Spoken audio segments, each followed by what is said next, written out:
Hello, everyone. Welcome to GreenSky podcast episode 14. My name is Moien Giashi. I'm your host. As you remember, I'm a principal with GreenSky Ventures. We are a Toronto-based VC investment fund, and we invest across Canadian startups. Today, my guest is Behdad Bahrami. Behdad is the CEO of Edgecom Energy. Edgecom Energy is one of our portfolio companies in Fund 6. And I'm very, very glad to have Bela join us to tell us a bit about himself, about Edgecom, and what he's up to. Hi, Bela. Hi, Moyen. How are you doing today? Nice to see you again. Good, good. Great. It's great to see you as always. Do you want to kick it off? Tell us a bit about yourself. Yeah, sure. So my name is Behdad Bahrami. In Farsi, we say Behdad. In English, we say Behdad. Behdad Bahrami. I'm the co-founder, and CEO of Edgecom Energy, and I launched the company back in 2016. It's been a lot of trials and tribulations and a lot of growth since that time. So right now we are 26 people strong, based in North York, just north of Toronto. And we have a small office in Calgary as well, and we have some employees in Texas as well. And I'm excited to get into it today and talk more Edgecom and energy transition and all those exciting things with you today. Awesome. Do you want to maybe start with your background, where it all began? Maybe what did you study in school? What happened? Why are we here? Yeah. So we're both materials engineers. I don't know what happens to materials engineers, but they end up in working with startups for some reason. So I studied materials engineering. I was doing a specialization in polymer science. And my thinking behind doing that specialization and my thinking behind going into polymer engineering really focused on composites, was that somehow I'm going to be able to use this background and this knowledge to make the world more efficient. So ever since I was a young kid working on RC cars and remote control cars, I was always obsessed with making things more efficient, faster, lighter. And I thought, okay, I'm going to become a materials engineer. I'm going to be designing the next fighter jets and the next Bugattis. Right. I was doing my undergrad. I was at McMaster, and really soon, like second, third year, I started realizing, man, if I want to get into that level of materials engineering, I better go get a PhD. And I was dealing with a lot of the guys that were getting PhDs, and I realized that's not me. I had a family that was very entrepreneurial. My father was an entrepreneur. My grandpa was an entrepreneur. So after I graduated with that materials engineering degree, the idea was, how do I bring in entrepreneurship and how do I bring in sustainability into this degree that I got?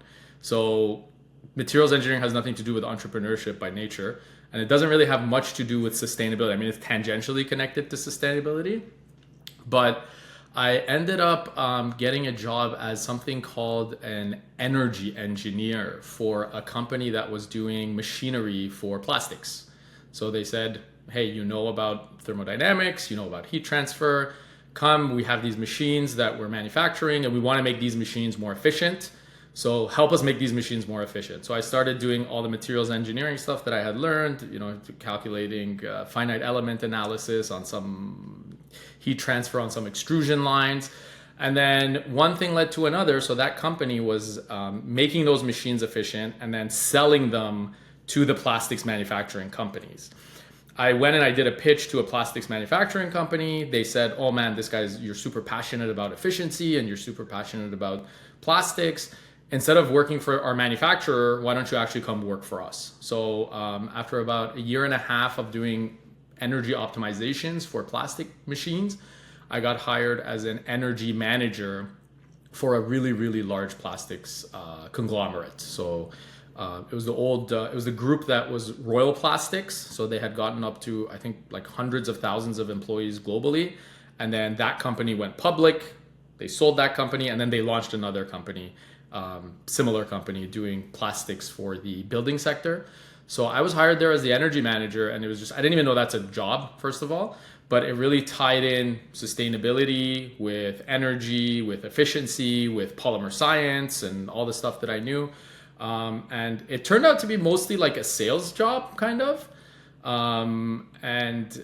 Engineering combined with sales. So I was there for about 7 years, helping them basically make their plant their operations. So they had plants in Ontario, they had plants in the US, making those plants as efficient as possible. So looking at LEDs, looking at chillers, looking at boilers, looking at all the energy, all the utilities, analyzing those utilities, baselining those, benchmarking, comparing facility to facility. And I realized, man, I really love this stuff. And this is going to be the future. So this was back in 2012 that I got involved with that. And I said, this is going to be the future. Like this is, it's not just about solar and batteries. That's a big part of it. But the future of energy is data, and it's processing that data, and it's analyzing that data, and it's improving how we do everything that we do. Did you use any tools, any software while you were doing that job? Yeah, so I mean, there's a whole subset. So it's actually funny because when I got into that job, one of the first things I did is that there's no real roadmap to being an energy manager at a plastics facility. So somehow I found this rare book written by this guy Rob Kent, and it was like a textbook. It was literally called Energy Management or Energy Engineering for Plastics Facilities. I think I was 10 copies sold worldwide. I don't know. I got to look into that, right? But it was a very specific manual, and that thing had all the software you should use, all the models, how to do the analysis. That book was my Bible, right? And I learned a lot from that. And then over time, 2012, there weren't that many courses. No one told you what software to use. You kind of had to figure it out on your own.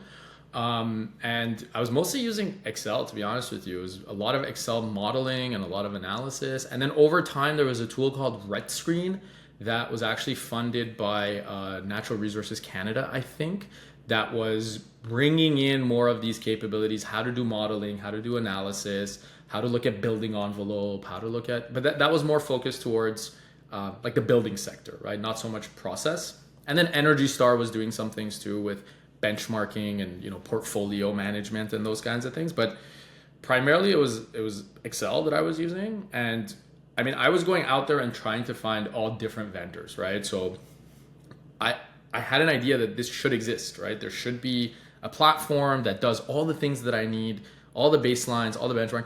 Platforms existed, but they were very scattered, right? So you had to get 4 different software, and then you still had to kind of duct tape it together, and then you needed these consultants to come in and scope out a metering project for you.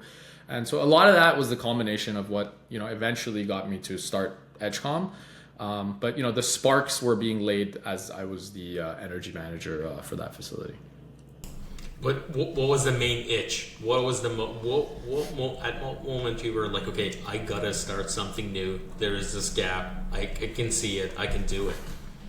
It was so I had this idea that there should be a software that kind of combines all these things, and I kept going to market. I kept having meetings. I kept getting pitches from different vendors, and all of them were missing a bunch of things that I needed to have, right? And all of them had really heavy lift up front.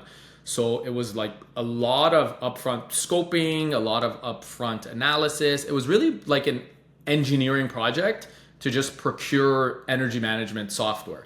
There were off-the-shelf off-the-shelf software that you could buy, but anything that you could buy off the shelf was very rudimentary, and connecting everything was just a mess. There's no way that you'd be able to, unless you were writing Python yourself or paying a development team to come and build you a custom solution, there was no solution that let you monitor your facility in real time, set up alarms, analyze what's happening on the grid. There was 3 or 4 different software that you had to have to make everything work, and to integrate them was hundreds of thousands of dollars, right? So that really was the itch to say, okay, you know what, we need to solve this problem. We need to figure this out, and that's why we started Edgecom.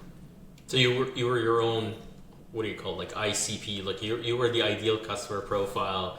You're I'm the energy manager at a mid-sized manufacturing. I have all these problems. I have these tasks. These are the things that I need to figure out. There is no centralized tool to solve these problems. Let's build it. Yeah, and I think, I didn't know any of this startup, a lean startup and all. I hadn't read any of those books, right? I said, okay, if I'm having this problem, someone must have solved this problem. So we used to have closer to, 2014, 2015 timeframe. we used to have these big events where the distribution companies, the electrical companies, would bring everybody together, and we would share ideas about, how to do energy management more effectively. And I would start basically doing like, customer interviews, right? But like, I didn't know that that's what I was doing at the time. I would start talking to other energy managers, and I would say, if someone built a solution that, did this, and this, would you buy that? Would that be interesting for you? And all of them were like, yeah, like nothing like this exists. We have to use red screen. It looks like it's from 1980. We have to use this. There's all these. So the problem was clear to me, I think like 2014 timeframe, 2015. But it took a while to kind of just get the courage to say, okay, like we need to make something happen on this in this space. Cool. And so, yeah, tell us how Edgecom was formed and maybe what it is now. What has it morphed into?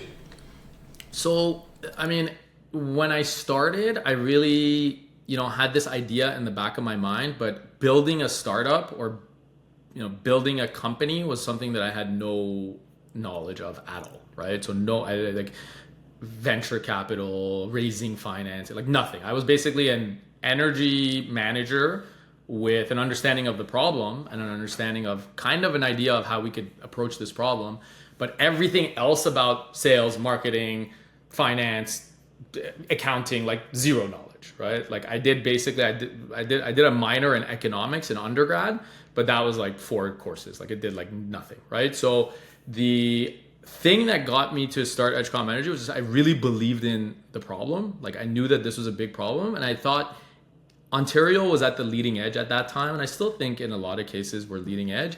It was like sizing out the market. I was like, if Ontario's at the leading edge of this, and it's 2014, 2015, if Ontario's at the leading edge, and Ontario has gone ahead and installed a lot of solar, they're getting rid of coal, and a lot of other places haven't done this yet. So a lot of these problems that Ontario is facing, a lot of other places are going to deal with this later on. So I knew that the size of the market would be big. Again, like TAM and all that stuff, again, had no knowledge, but just instinctually the size of the market was going to be big, and it's a big problem. So that was the idea that got me to start it. And then 2016 is when we officially launched. But like for the first 1 or 2 years, it wasn't, so I knew that energy data was a problem. I knew that aggregating the data was a problem. But I didn't come to the conclusion that, okay, this needs to be like a SaaS, right? Maybe I thought maybe we're going to be doing consulting. Maybe we're going to solve this problem by scaling out, building, like connecting these disparate software systems together, and we'll be the one that connects the software together. But I was at a Earth Day summit. It was late 2015, early 2016. I was at an Earth Day summit, and this guy went. He was a university professor, and at that time he had just started working, I think, for a company called Opus One that was basically like energy. It was like a energy software company that was providing software to the utility companies. So Joshua Wong was a guy who used to work at Toronto Hydro, and then he had some idea, and then he launched this energy data software company. I didn't even know that was a thing at the time. So this guy came and he did a pitch, and he was talking about energy and data, and he was a university professor, and I was just, my jaw dropped to the floor. I was like, holy crap, like all this stuff that I've been thinking about, this guy just like put it into a presentation and he just presented it. So I was shocked, and I just went up to him and I said, hey, can you, like, I'm thinking of starting a company, I'm an energy manager, I have some knowledge of energy, but what you just talked about was super exciting. Do you want to come and start a company together? So me and this gentleman, we went for a couple of coffee, and their office was, so at that time I was living on Queen Street, and their office was just like down the street. We went for a couple of coffees. We started brainstorming some ideas about like what this company could do. And I was getting really excited about it. And then I told him, okay, man, you got to come join. He said, I just joined another startup. I can't do it, but I have these 2 amazing former students of mine that I'm going to introduce you to, and just talk to them and see maybe there's a potential. So met those 2 guys. They had the same passion. They had the same understanding. They were doing their PhD in power systems at Waterloo. One of them was more excited than the other one. I think the other one was kind of like, when you're in a group project and someone's just kind of like getting carried along, and, they're not, they're just there to be there. And the guy that was passionate was Mehdi Parisi, who is now my co-founder and my CTO. So when I explained to him, energy data, this is what we're going to do. This is the problem. Industrial facilities, they don't know how to handle their energy management. There's disparate data sets that are coming in. He was just like, he just couldn't handle his excitement. Like he was just nodding, his eyes were lighting up. And we started working on the solution, late 2016. So the first thing that we actually started putting together was our peak prediction platform. So analyzing the grid and making demand forecasts for the Ontario grid.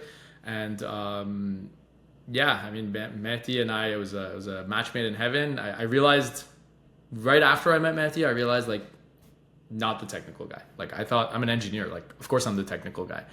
But no, once I met him, I realized it's better for me to go work on sales skills and work on, presentation and let him do the software. We had really good interaction with, getting customers. And pretty soon after, we were able to sign one deal with a customer that was like a pretty hefty, like tens of thousands of dollars ARR that the customer like was willing to sign a deal with us, and based on our knowledge and based on our presentation, and he agreed to give us a chance and sign this subscription.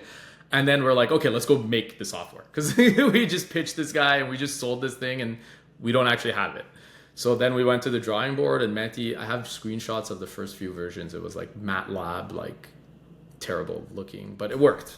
And since that time, we've scaled out the whole ecosystem, and we have a full energy management ecosystem with peak predictions are still a big part of it, but there's a lot that goes around it. Basically answering that problem of if you're an industrial facility and you need energy data and energy management, there's a bunch of things you need. So we have that whole ecosystem for you now in one software package. Cool. Awesome. So Behdad, being a founder is not easy. It is challenging. It is fun. It is exciting. It is fruitful. You build this stuff. You get motivated every day. But then there are also challenges. Why don't we talk a bit about the hard stuff? Tell us a bit about the challenges. Maybe one that resonates with you. Maybe one that was a pivotal moment for the company, for yourself, a turning point. Something that, let's say, our audience can learn from and kind of get a better understanding of the life of an entrepreneur. So 2016 we got that going. The program that we were managing at that time was tied to the government rules, right? And still there's a lot of these programs that are tied to the government rules and regulations. So what happened is 2016, we started getting traction. 2017, we're growing. Our customer base is basically like doubling, tripling, and things are going well. And then the pandemic hit. So the pandemic hit by its nature shouldn't have really affected us because we're mostly working with manufacturing, mostly working with large buildings.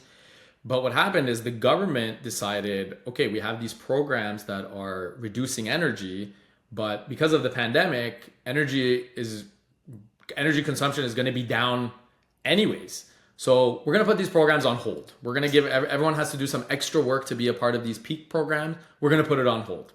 So I just remember one day I was sitting in the boardroom at our old office, and I just like had my hand in my head, and I was like, everyone told me we need to diversify. We just have this one product. If this product goes away, what are we going to do? We're just going to close the doors. I have to fire everyone. What are we going to do? But we persevered through that. We had a lot of conversations with customers, letting them know that this is just a hiatus. This program's not going away. And I think that hiatus, so they called it the ICI hiatus. Basically, the program was on hold for a year. And that year, the grid, because they had put this program on hold and they thought that energy consumption was going to be down during COVID, that was a wrong assumption. It was a very hot summer. Production was actually higher than it's ever been because of the zero interest rate environment and all the subsidies and everything. So production was through the roof. People were just buying stuff because they were at home with nothing else to do. So production was through the roof. We have a lot of companies that are, doing stuff for the building sector, right? Roofing and all that. All that stuff was through the roof. So the grid actually got really close to hitting its capacity. And then the province learned, oh man, like we put this program on hold at the wrong time, right? And this was a big mistake. And it taught us that, things could change at an instant. You have to be dynamic. whatever can go wrong will go wrong. And that we should be diversified, right? So that, if we're just solving a very, very niche, narrow problem, like very, very small problem, and just being like a product company with one product, I don't think that's going to make sense for us. I think this solution that these customers needs to be a lot broader. And there's a lot of aspects of energy management that we should be touching. So that scare really got us to get into IoT, get into battery dispatch. It really forced us to diversify, but diversify in a way that makes sense for our customers and makes sense for the business, right? So it was really scary, but I think it made us stronger at the end. Cool, awesome. Yeah, that's pandemic was interesting. At first, everybody was afraid, but then I think whoever you talk to in anything related to innovation, they're like, oh, it just like moved us faster forward. It just like everybody started adopting things much quicker. You had to like make this change, you had to make that change. And then it's funny that now when we have a conversation about risk of investment, we bring in that conversation as well. We're like, what if a pandemic happens? What happens then? But it's the upside now instead of the downside, huh? No, I mean, it's like a once in a lifetime kind of event that happens, and you never expect it to happen, but then it has happened. So, so bring it into the conversation for sure. How do you see the future for Edgecom? What is the future? Where are you going in terms? So you guys initially started in Ontario. Let's say you've expanded across Canada. What is the future geographically? What is the future product wise? Where do you see Edgecom in 5 to 10 years? So I've never been more excited. I think, it's called the energy transition, right? And the energy transition really, it used to be around sustainability, right? So in Ontario, we added a lot of solar, we got rid of coal. So what did that do? And we really wanted to incentivize energy efficiency. So what that did is it basically created this dynamic price of energy, right? So price of energy goes through the roof sometimes, price of energy goes down sometimes. And Ontario was at the leading edge of that. And a lot of it used to be around only sustainability, right? It was basically like, we want to be green and we want to, reduce our scope 2 emissions. So the industry was growing at a rapid clip, but over the past maybe a little bit more than 2 years since these LLMs came out and AI and all that stuff, these hyperscalers that are being planned and built, and then, heat pumps, EVs, all these kinds of things. We're just seeing that the uptake for a lot of the programs that we've been managing, demand response programs, these dynamic pricing for electricity, right? That used to be all about sustainability. Now it's everywhere, and it's not just about sustainability anymore. Now it's, how do we have enough energy to supply the facilities, the factories, so it's not sustainability is still a part of it, but I think it's become second to, how do we have enough energy? How do we have resilience? How do we have the capacity to build data centers and demand response and real-time energy optimization is just becoming bigger and bigger. So when we started in Ontario. Right now we're in Ontario, we're in Alberta, we're on the east coast of Canada. So we're in Nova Scotia, New Brunswick. BC has been getting very interested in a lot of the things that we're doing as well, customers in BC as well. And then right now in the US, depending on which ISO you look at, Texas and then the whole Northeast are basically following Ontario's footsteps, right? So similar programs, dynamic energy pricing, and a shortfall of electricity. So I don't know if you've seen the recent studies that have been out, but every ISO, every grid is forecasting a shortfall from now until 2030, and they're just trying to figure out, how can we solve this? So do we just build gas plants? Do we build nuclear? We all know gas plants take a lot of time. We all know nuclear takes a lot of time. This thing called demand flexibility and demand response can come in and fill in a lot of those gaps. So I've never been more excited. And I think, we're just going to continue to grow and continue to evolve. And our ecosystem approach of having everything in one place makes a lot of sense for our customers. Now it's just about going jurisdiction by jurisdiction and scaling it out for our clients. Awesome. Thank you. Maybe you can switch gears a bit. Tell us a bit about the fundraising. You've worked with GreenSky, you work with me. I know you for a couple of years now. I guess other than the story of how we met, which might be along the story, how has your experience been with GreenSky? What are some of the things that you're looking at an investor? You're now more experienced. You're going to go out for a Series A. What is going to be the investor profile that you're looking for? So yeah, you and I met at that DMZ event. I think it was a few years ago. Yeah, should I get into the term sheets and stuff or not? So we had a term sheet, and then we couldn't come to terms, and then I think we said, you know what, we're not going to go the VC route. We're going to go and, basically bootstrap. And then a year later, we said, okay, you know what, it's better time, better progress on our side. So it makes more sense. So, I never planned to go like raise VC, right? Like when I started the company, the idea was never going the VC route. But as we built the business and as we evolved the platform, it got to a point, I want to say, early 23, it got to a point where this platform that we're building was at an inflection point. And I started seeing signal in the market that there's going to be big lift off here, right? And if we miss the boat, we don't want to miss the boat, right? So it was kind of like a land grab with, the IoT devices, with energy monitoring. And we're still in that, kind of crazy moment where everyone's just trying to wrap their head around this. There's a lot of acquisitions happening. There's a lot of, big things happening in this space. So 2023 is when I said, okay, you know what? Like, there's just too much potential here for us not to grow way faster and go just this VC route. Like, this is the way for us, and it just makes sense right now. We're gonna miss the boat. So I started having conversations with a bunch of, I think I had like 60 or 70 pitches. It's funny because from the time you and I spoke and we had that first term sheet to the time we had the second term sheet, I had probably in that time talked to like 60 investors. We ended up getting some interest, but I think a lot of it just came down to trust. A lot of it came down to, what are they looking for? How much are they going to be trying to squeeze? How much are they going to be trying to pivot the company in their own direction?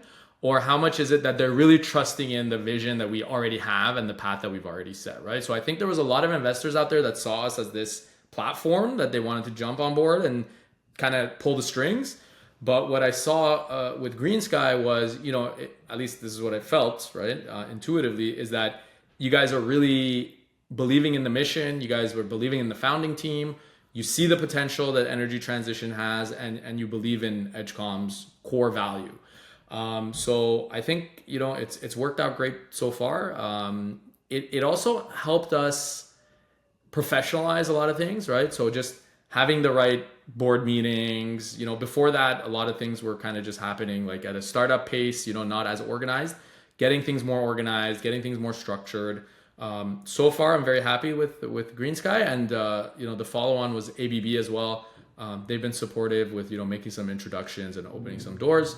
GreenSky has been doing that for us as well. Awesome, cool, thank you. Yeah, I mean, you're very happy to work with you. It's definitely exciting. It is an area that we see. Like, I mean, I did the due diligence, and then once we were like Canada and US were like in negotiations, and Ontario was like, oh, I'm gonna turn off the I'm gonna pull the plug here and not gonna let you have electricity. I'm like, oh, I know that's gonna be like a bad decision for everyone. Just like, this grid is not going to be able to handle it. That grid is like, I learned all of that doing the due diligence while we were talking to you guys, and I just saw that there's just no way but up for Edgecom. There's the fact that Edgecom solution is a stacked solution. You have, which the back end the story was that you started with one product and then actually added new products to the offerings. But the fact that it's a one-stop shop for a mid-sized manufacturing plant, like you need a bunch of different things. You need the distributed energy resource, you need the peak prediction, you need the IoT systems, you need all of that. And then at the end of the day, your energy manager doesn't make sense of what is happening. So on top of everything, you have this LLM, this autopilot as well, to help you better understand your information. So makes a lot of sense. And yeah, you're very excited to be in this with you guys. Maybe in the interest of time, one last thing that you can add for the entrepreneurs that are listening. If you have one advice, what would that be? So like I'm gonna answer it maybe a little bit differently. Like if I could go back to myself 10 years ago or 8 years ago, like what would I tell that guy, right? So for me, it's just like put your foot on the gas and think way bigger and dream way bigger and just go for hitting the home run like right from the beginning. So I think, you know, we decided not to go the VC route earlier on. And now when I look back, I believed in energy transition. All these things that are happening now, I could clearly, because I was so in it, I could clearly see those, right? The signal 10 years ago, right? So go as big as you possibly can when you're dreaming of your market, or when you're thinking of your market, or when you're thinking how big can this company be. Take whatever you're thinking and like multiply by 1,000x and aim for that. And it's hard to do that, but I think having that mindset really is beneficial for entrepreneurs. At the end of the day, you're doing this to change the world, right? To change the world, to make a dent, to have an impact. And the bigger you think, you know, land for, what is it? What do they say? Aim for the stars, land on the moon, right? Cheesy, no. But it's true, right? It's true. So just think as big as possible, and just go for it, right? So you know, try to hit that ball out of the park. That's what I would tell myself from 10 years ago, for sure. Cool, man. Awesome. This was a great conversation. Again, very happy that you're a part of the GreenSky family now. I definitely enjoy all the conversations I have with you and learning more from you about energy management. And yeah, thanks for joining us on this episode. Yeah, thanks, Moien. Take care.